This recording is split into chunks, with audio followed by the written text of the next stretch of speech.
सब गुटे के रक्षा बंधनक शुभकामना। हम मनोज दीवाना अपन जीवनक आधारित राखी गीत गाबलों। आस एछ नीक लागत। धन्यवाद।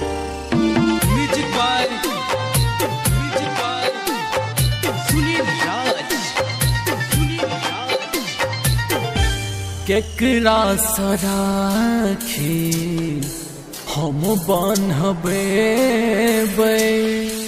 केकरा सराखी हम बान्हबे। एकटा बहिन बिनु अभागा कहेबे, एकटा बहिन बिनु अभागा कहेबे। रक्षा बंधन में घर को न जेबे, रक्षा बंधन में घर को न जेबे।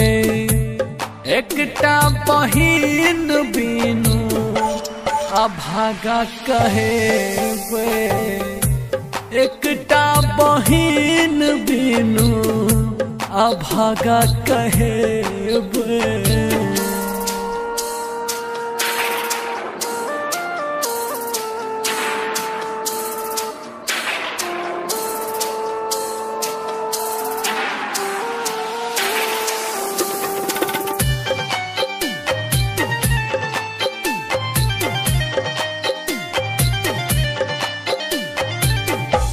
विधनाई लिखलक के हन करम हमर हीनिया, हमरा नसीब में ने देलक बहिनिया।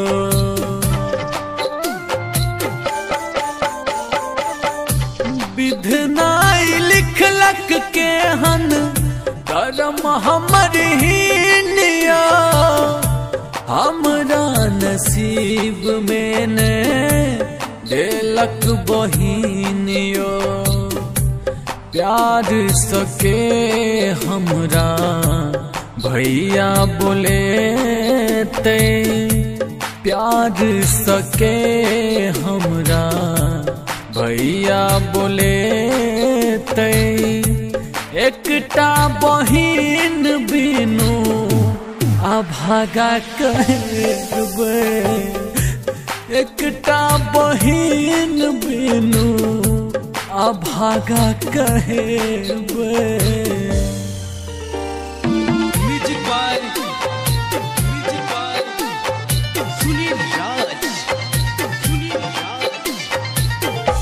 सबके बहिन माथे तिलक लगायत, बान्ह कर राखी मुँह मीठा करायत।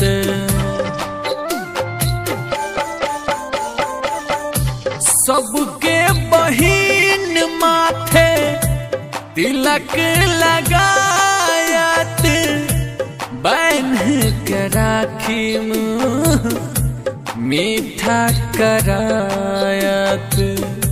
मनोज दीवाना बसका नोर बहेते, राजू मनोज बसका नोर बहेते।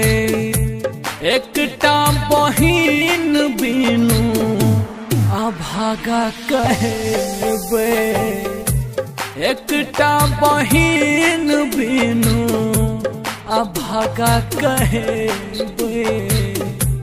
रक्षा बंधन में घर को न जेबे, रक्षा बंधन में घर को न जेबे। एकटा बहिन बिनु अभागा कहेबे, एकटा बहिन बिनु अभागा कहेबे।